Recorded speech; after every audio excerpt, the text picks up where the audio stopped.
Ambos eventos, amiloidosis y mieloma, son incurables técnicamente. Pero también ahora tenemos un concepto de cura funcional, en el que el paciente muere con la enfermedad, pero no muere de la enfermedad. Pacientes pueden terminar en diálisis por procesos amiloides, o sea, no es una enfermedad que de verdad es placentera, es bastante cruel con los pacientes. Y el hecho de que ahora la inmunoterapia nos haya permitido darle este cambio a los pacientes es absolutamente groundbreaking, de verdad. Todas las nuevas líneas de tratamiento han cambiado nuestro manejo grandemente y el pronóstico para los pacientes. Entonces, clínicamente esta evolución ha sido fenomenal. 25 años atrás, la sobrevida de un paciente con mieloma nuevamente diagnosticado eran 2 o 3 años. O sea, esto es un evento catastrófico para estos pacientes. Hoy día, con esta cura funcional que estamos aplicando un poco, nuestro trabajo, en otras palabras, para ser bien sencillos y bien prácticos, es mantener al paciente vivo y saludable por el suficiente tiempo para que mueran de otra cosa. FDA aprueba medicamentos para defender la supervivencia global. Europa y FDA, a primera línea, aprobado para pacientes, incluido en sistemas nacionales de salud de Europa. Resultados del estudio Maya confirman beneficios Aprobación de la formulación subcutánea para pacientes con mieloma múltiple. como primer tratamiento autorizado. Esto es mieloma múltiple. 10 años que cambiaron la historia. Durante la última década, el entendimiento del mieloma múltiple ha trascendido sus límites tradicionales. Las terapias que transformaron su manejo también abrieron nuevas posibilidades para pacientes con amiloidosis AL, una enfermedad hermana que comparte su origen plasmático. De la médula ósea al corazón, la ciencia ha conectado dos patologías antes aisladas bajo un mismo principio: controlar el clon y preservar la vida. Doctor, en los últimos 10 años, el entendimiento de lo que es el mieloma múltiple y de los trastornos de depósito como la amiloidosis han evolucionado enormemente. ¿Cómo describiría ese cambio desde la perspectiva científica y clínica? Si tú te pones a pensar en lo que es mieloma múltiple y amiloidosis, y cuando estamos hablando de amiloidosis, tenemos que especificar que estamos hablando de amiloidosis, light chain amiloidosis, porque la deposición de amiloide viene de diferentes proteínas, ¿no? Y dependiendo de la proteína, vamos a diferenciar el manejo. Cuando hablamos de light chain amiloidosis y mieloma, los tenemos que agrupar en lo que llamamos enfermedades de células plasmáticas, plasma cell dyscrasias. Este tipo de enfermedades todas se caracterizan por la presencia de una proteína monoclonal que viene de una aberración en estas células plasmáticas, que son un tipo de célula blanca que todos tenemos y que viven con nosotros de forma perpetua, ¿no? O sea, viven con nosotros por toda nuestra vida. Y de hecho, son las que constituyen nuestro sistema inmune. Esas son las que producen estos anticuerpos. Cuando hay una anormalidad en estas células plasmáticas, lo que sucede es que básicamente las proteínas que se producen están equivocadas, y en la amiloidosis se empiezan a doblar de una forma errada y a acumularse en diferentes órganos. Años atrás, tanto mieloma como amiloidosis tenían un pronóstico bien catastrófico, ¿no? Porque las opciones de tratamiento tú las podías poner en una mano y te iban a sobrar dedos. Estamos haciendo trasplantes autólogos desde 1983 para mieloma, principios de los 1990 en amiloidosis, y todas las nuevas líneas de tratamiento han cambiado nuestro manejo grandemente y el pronóstico para los pacientes. Entonces, clínicamente esta evolución ha sido fenomenal, sobre todo con terapias más novedosas, anticuerpos monoclonales, en mieloma ahora con CAR T-cell therapies, con anticuerpos bioespecíficos, y clínicamente es muy relevante, la verdad. Y usted habló de mayor comprensión. ¿Qué implicaciones tiene esa mayor comprensión en la práctica clínica actual? Es importantísimo, porque nosotros tenemos que acordarnos que ambos eventos, amiloidosis y mieloma, son incurables técnicamente. Pero también ahora tenemos un concepto de cura funcional, en el que el paciente muere con la enfermedad, pero no muere de la enfermedad. Suena un poco conformista, ¿no? Porque al final del día queremos es curarlo, pero tenemos que entender que el curso natural de la enfermedad ha evolucionado grandemente gracias a las terapias que ofrecemos. Pacientes con amiloidosis en el pasado, nosotros la tratábamos con inhibidores de proteasoma y con trasplante de médula ósea. cosa que ya no necesariamente hacemos muy comúnmente de forma aislada, ¿no? Sobre todo después de una data fenomenal que salió de un ensayo clínico que se llamaba Andrómeda, en el que se da una combinación de quimoinmunoterapia, ¿no? Con un anticuerpo monoclonal que se dirige específicamente a CD38 y es una terapia fija por 2 años en total. Y esto ha cambiado el paradigma de cómo tratamos amiloidosis en la gran mayoría de los pacientes, ¿no?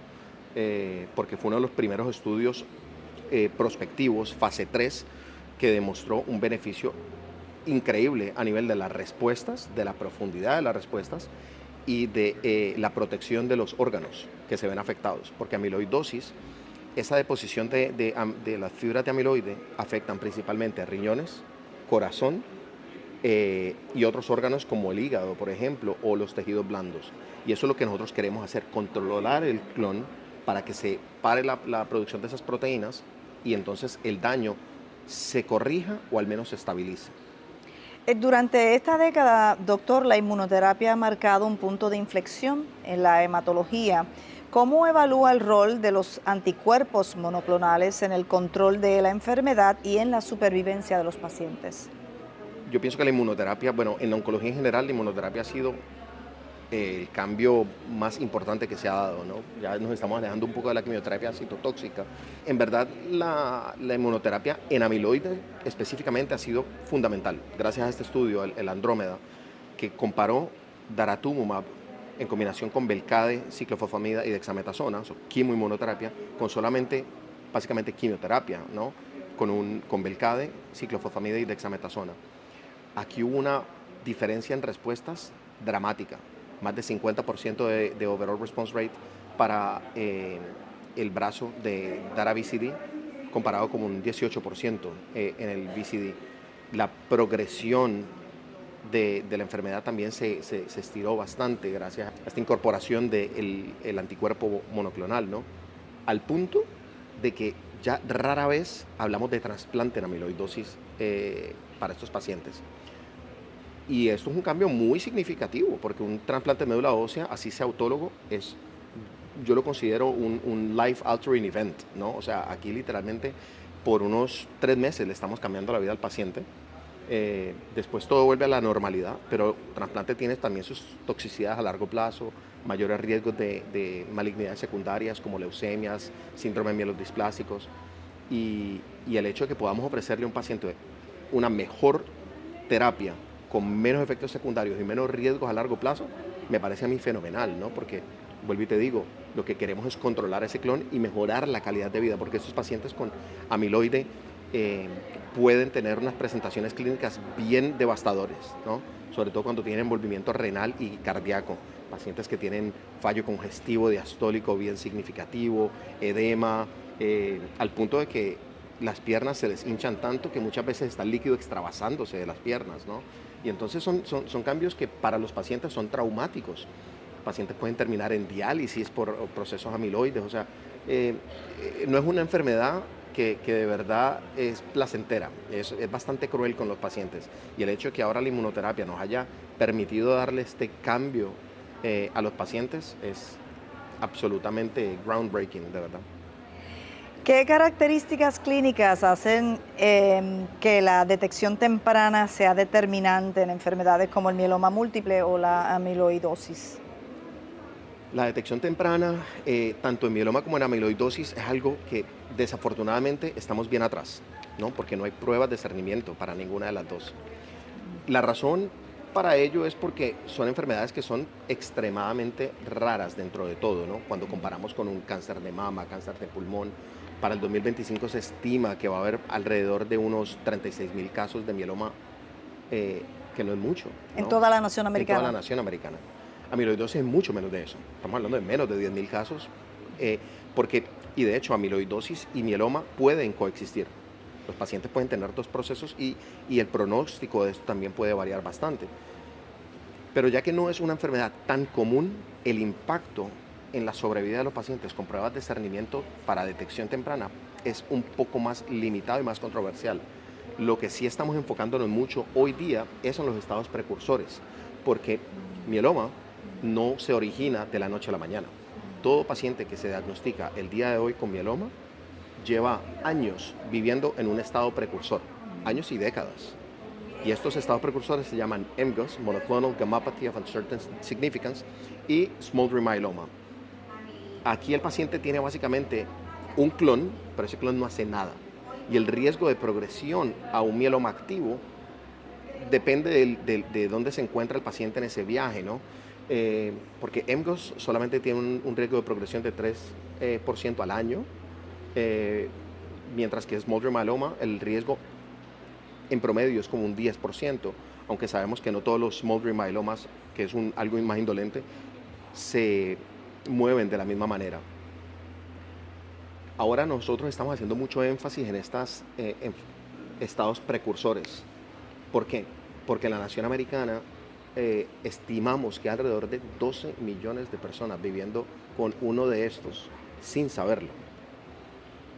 Pero ahí tú ves la diferencia, pero garrafal, que existe entre un cáncer activo y un estado precursor. 12 millones y solamente 34.000 casos de mieloma, 36.000 para el 2025, 36.000 casos de mieloma múltiple en la nación. Ves que el riesgo de transformación no es muy alto, ¿no? Así que tenemos que hacer un mejor trabajo y ahora nos estamos enfocando no solamente en el diagnóstico, pero también en entender cuál sería el impacto de aplicar terapias más novedosas en esos estados precursores. Y hay estudios clínicos que se están corriendo hoy día, ¿no? con anticuerpos bioespecíficos, con CAR T-cell therapies, para tratar de parar la enfermedad incluso antes de que empiece el cáncer de verdad, ¿ya? Y eso podría ser probablemente lo que en el futuro vamos a considerar una cura, ¿ya? En términos de respuesta clínica, ¿qué representa hoy lograr una respuesta completa e incluso enfermedad mínima residual negativa? Aquí tenemos que coger esta respuesta en dos partes. Una sería para la amiloidosis y otra para mieloma. Empecemos con amiloidosis, ¿no?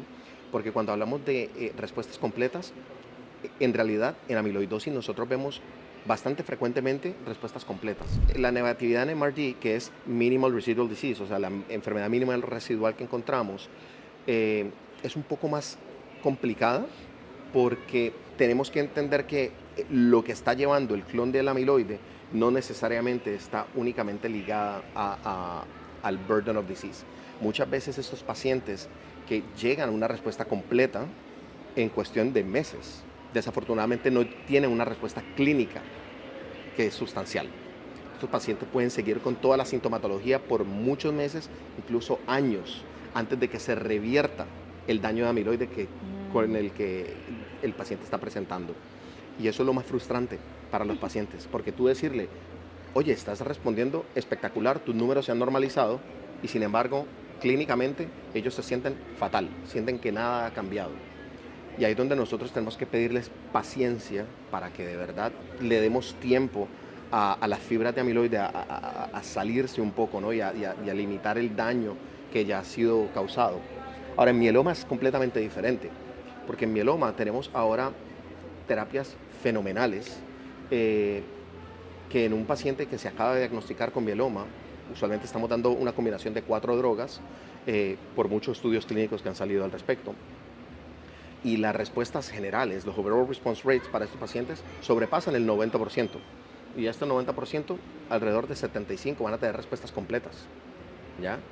Y estamos aquí hablando de poblaciones tanto elegibles para trasplante como no elegibles para trasplante, porque ahora estamos dando 4 drogas para ambos grupos. Más de la mitad de los pacientes que están en esa situación de una respuesta completa llegan a la profundidad de no detectarse enfermedad residual a través de estas pruebas que estamos haciendo últimamente de MRD, que más comúnmente se hace un Next Generation Sequencing, que hay algo que está comercialmente disponible que se llama clonoSEQ. Esto es lo que nosotros ahora estamos usando como el mejor predictor de una respuesta duradera para los pacientes, porque ese paciente que está MRD negativo, estadísticamente está predispuesto a tener la respuesta más duradera. Y ahora, hoy día, todo paciente, nuestra meta debería ser llevarlo a MRD negativo. La limitación que tenemos hoy día es que ahora estamos evaluando una célula en 1.000.000, 10 a la menos 6. Esa es la tecnología que tenemos. Pero no sabemos qué pasa 10 a la menos 7, 10 a la menos 8, 10 a la menos 9. Y sabemos que tenemos millones y millones de células nucleadas donde tenemos que evaluar la enfermedad. Piensa negatividad de MRT como un iceberg. Tú simplemente vas viendo la profundidad del iceberg a medida que vas bajando. Pero si tú no puedes bajar más de ahí, tú no sabes qué hay ahí. Entonces, eso es lo complejo que tenemos que mejorar nuestras pruebas de detección, y lo estamos haciendo. Ya hay espectrometría de masa 10 a la menos 7 que está bastante avanzado en ensayos clínicos. Hay incluso una 10 a la menos 8, así que el futuro se ve muy bien para estos pacientes. Muchos pacientes han pasado de ver el mieloma como una enfermedad fatal a una crónica controlable, como mencionó al principio, ¿verdad? Que es lo que se hace posible hoy gracias a todos esos tratamientos. ¿Cómo describiría esa transformación en términos de práctica médica y la esperanza para el paciente? Las conversaciones que tenemos hoy día con nuestros pacientes es completamente diferente a lo que teníamos hace 20, 25 años atrás. 25 años atrás, la sobrevida de un paciente con mieloma nuevamente diagnosticado eran 2 o 3 años. O sea, esto es un evento catastrófico para estos pacientes. Hoy día, con esta cura funcional que estamos aplicando un poco, nuestro trabajo, en otras palabras, para ser bien sencillos y bien prácticos, es mantener al paciente vivo y saludable por el suficiente tiempo para que mueran de otra cosa. Morir con mieloma y no del mieloma. Y eso es un cambio dramático. Un poco conformista, porque como te dije, la idea es que llegamos a esa cura final, y yo creo que con las herramientas que tenemos hoy día estamos cerca. Lo que nos falta es entender un poco la secuencia de estos tratamientos. Hemos visto que trasplante por 22 años, porque empezamos a hacer trasplante en 1983, sigue indiscutiblemente undefeated. No ha habido un ensayo clínico que haya podido tumbarlo. Vamos a ver si vienen unos con CAR-T, y hay unos, CAR-T2-6 tiene el potencial de hacerlo, en el que reemplacemos trasplante con CAR-T, en que usemos terapias más innovadoras en líneas de tratamiento más tempranas, como anticuerpos bioespecíficos. Tenemos 4 de ellos ahora en el mercado. O sea, tenemos un privilegio de decirle al paciente, tengo herramientas para sacarte de problemas. Antes no lo teníamos. Y la verdad es que en ningún momento es bueno que te diagnostiquen con un cáncer, pero no es lo mismo que te diagnostiquen con un cáncer y no tengas opciones, a que tengas una infinidad de opciones, ¿ya? Y eso es lo que tenemos hoy día, ¿no? Unas conversaciones mucho más llevaderas y más esperanzadoras para estos pacientes. Mieloma no necesariamente es una sentencia de muerte, amiloidosis no es una sentencia de muerte, y no lo es gracias a los estudios clínicos. Y yo creo que ese es el mensaje más importante para los pacientes y los médicos. La única forma en la que nosotros mejoramos estos outcomes para los pacientes es a través de ensayos clínicos, sobre todo en minorías, porque negros e hispanos tenemos una subrepresentación, pero completa. O sea, nosotros somos vergonzosamente subrepresentados en estudios clínicos y somos los que más nos afectamos por estas enfermedades, ¿ya? Entonces, siempre debemos que tener en cuenta los estadios clínicos que obviamente que funcionen para los pacientes, teniendo en consideración que históricamente ha habido cosas que con los estudios clínicos no se han hecho bien, ¿no? O sea, si pensamos en Tuskegee y en años atrás toda la falta de regulación que había en estudios clínicos, pero eso no es el caso. Hoy día esto está extremadamente regulado y todo se hace en beneficio del paciente. Aquí no hay un paciente que yo voy a poner en ensayo clínico, nunca le voy a, si él no quiere, no lo voy a dejar de querer. Y sobre todo nunca le voy a dar una compensación financiera para meterlo en el estudio. Está absolutamente voluntario, pero en nosotros está educarlos en la importancia de colaborar en evolucionar la ciencia, porque eso es lo que estamos haciendo. ¿Cómo se integra la enfermería, farmacología y hematología para garantizar una atención integral en pacientes con mieloma o amiloidosis? Yo creo que mieloma probablemente es una de las enfermedades en el que las iniciativas multidisciplinarias son más importantes, porque es bien fácil recetar uno de estos medicamentos, pero no necesariamente es tan fácil para el paciente recibirlo, ¿no? Y sobre todo estas terapias más novedosas, CAR-T y bispecific antibodies, estos requieren de una logística un poco más compleja, ¿no? en el que tenemos que educar a nuestros enfermeros a cuáles son las posibles toxicidades que nos vamos a encontrar, a cómo manejar estas toxicidades, a cómo establecer estrategias para mitigar el riesgo de que estas ocurran, porque al final del día lo que queremos es ayudar al paciente, no lastimar a un paciente con nuestras intervenciones. Y el manejo de estos efectos secundarios es fundamental para que los desenlaces sean positivos, ¿no? para los pacientes.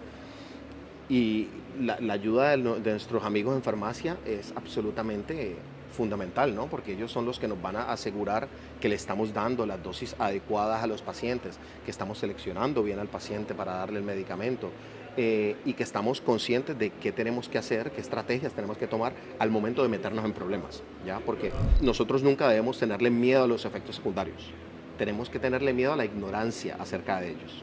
Tenemos que aprender a manejarlos, tenemos que aprender a minimizar el riesgo de que ellos ocurran y no lo podemos hacer solos. Aquí es donde entra, vuelvo y te digo, un grupo multidisciplinario que va desde el médico primario hasta el hematólogo oncólogo y todo el mundo en el medio, incluyendo la familia, incluyendo los pacientes, porque nosotros tenemos que educarlos y decirles, mira, don Pedro, esto es lo que puede pasar acá, necesito que usted me llame si usted empieza a tener fiebre, si usted empieza a tener este síntoma, porque si no les decimos, ellos cómo nos van a informar, ¿ya? Y ahí es donde nosotros les fallamos. El approach multidisciplinario es todo en mieloma.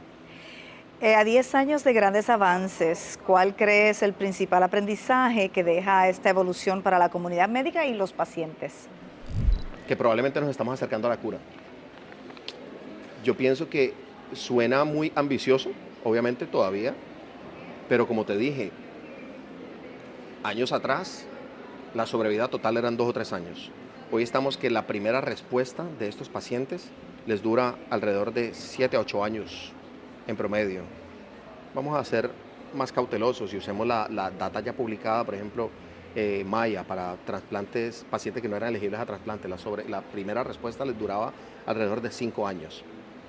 El promedio en pacientes que son elegibles a trasplante, basados en Griffin y Perseus, no se ha llegado al promedio. Te puedo decir que muchos de ellos probablemente se estima que esta primera remisión, por así decirlo, va a ser 7 o 8 años. Segunda línea de tratamiento, CARTITUDE-4, no se ha llegado a la media tampoco, pero podemos estimar que puede ser entre 3 y 4 años. Aquí con 2 líneas de tratamiento ya le estamos diciendo al paciente que probablemente les estamos comprando una década de una calidad de vida preservada, 1. Estamos hablando de 10 navidades, 10 cumpleaños, graduaciones y con muchas más líneas de tratamiento que vienen después. Acuérdate que la edad promedio de diagnóstico de mieloma es 69.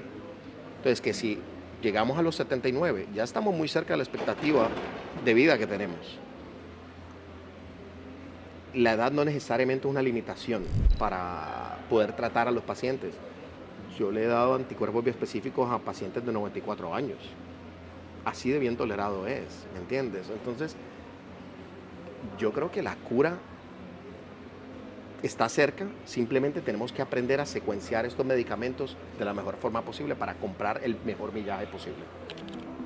FDA aprueba medicamentos para defender la supervivencia global. Europa y FDA, a primera línea, aprobado para pacientes incluido en sistemas nacionales de salud de Europa. Resultados del estudio Maya confirman beneficios Aprobación de la formulación para subcutánea pacientes con mieloma como múltiple. primer tratamiento autorizado. Esto es mieloma múltiple. 10 años que cambiaron la historia.